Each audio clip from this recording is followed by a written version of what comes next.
Alors, on va poursuivre sur le chemin, en fait, le travail qui a été amorcé hier avec une très belle effervescence.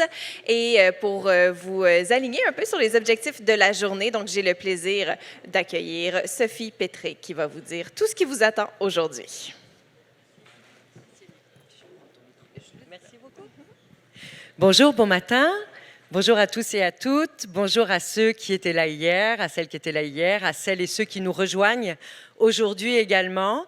Une deuxième journée sous le signe du travail en atelier, puisque nous allons avoir ce matin une présentation. Je vais vous en donner quelques détails après. Et puis, très rapidement, vous allez pouvoir poursuivre les réflexions, les conversations, les identifications de changements que vous avez commencé à élaborer hier. Quelques mots donc sur le déroulement de la journée. On est donc dans 2 jours, je vous le rappelle, où notre intention est vraiment de générer des conversations, de créer des espaces de travail et de collaboration et de pouvoir commencer donc à élaborer les transformations que l'on souhaite voir arriver dans la société pour pouvoir nous tirer vers le haut comme milieu, comme collectivité.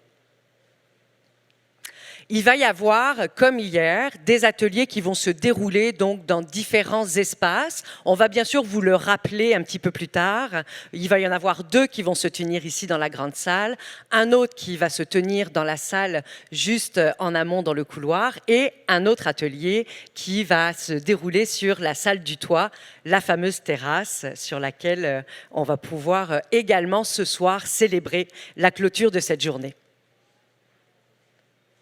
Donc un panel ce matin pour mettre la table, pour inspirer, pour commencer également à se mettre dans ce mouvement-là, des enjeux, des changements, des actions, des personnes merveilleuses, inspirantes qui vont pouvoir être avec nous.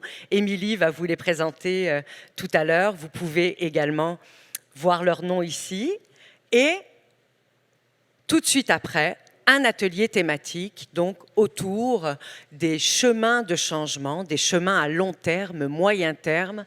Je vais vous raconter tout ça tout à l'heure, mais tout le travail qui a été fait hier, on va pouvoir le raffiner, refaire un tour de roue, y mettre un peu plus de clarté également.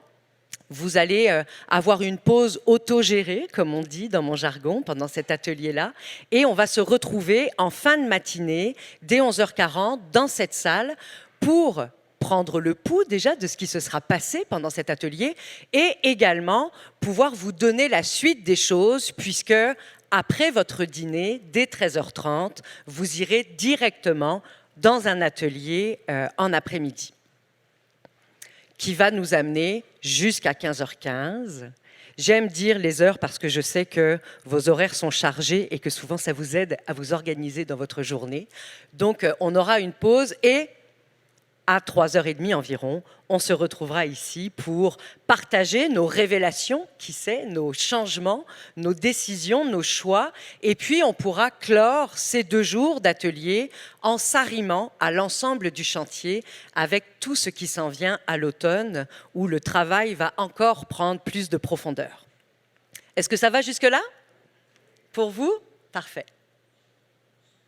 Donc, un panel qui s'en vient, mais juste avant, quand même, vous me connaissez, pour ceux qui étaient là hier, vous savez que moi et les slides, des fois, on se mélange un petit peu les pinceaux et que j'aime aller vite, mais j'aimerais quand même juste revenir sur les travaux qui ont été faits hier et j'aimerais, Jérémy, s'il te plaît, juste pouvoir vous donner un aperçu de ce que ça a donné. Vous savez, hier, on a passé notre journée à travailler sur des codes QR. Vous en avez d'ailleurs au centre de vos tables qui sont là.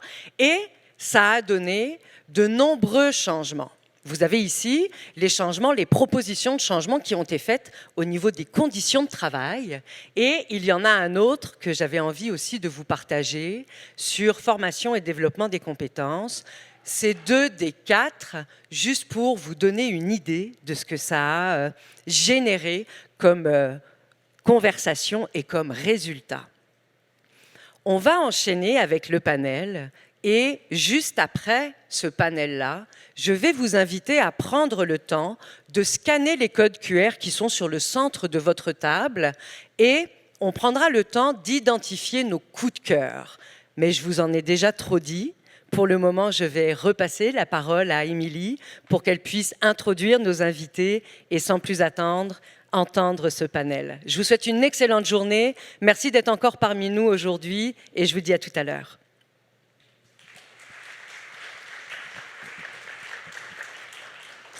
Merci beaucoup, Sophie. Puis d'ailleurs, je prends un petit moment juste pour féliciter tous les gens de Dynamo qui ont travaillé vraiment très fort justement hier soir pour remettre tout ça. Je suis très impressionnée par la qualité de l'organisation de tout ça. Cela étant dit, vous êtes d'accord, hein? Vous êtes forts.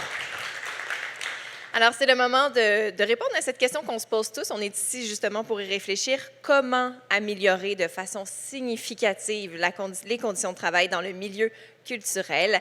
Et donc, pour répondre à cette question, il y a Charles Bender qui va mener la discussion. Il est comédien, metteur en scène, traducteur de la nation Huron-Wendat, co-directeur des productions Menuhen Takwan, animateur de Sans réserve également sur APTN. Et il ne sera pas seul. Il y aura également Jamil Azaoui, qui est un artiste producteur qui a été aussi gérant d'artistes et diffuseur de diversité. Je vais bien le dire, la directrice générale de Diversité artistique Montréal, To S. Bui, et finalement professeur et chercheur à l'INRS. Il y aura également Guy Bellavance. Alors, je vous invite à venir sur scène. Nous avons bien hâte d'entendre ce que vous avez à dire. Merci.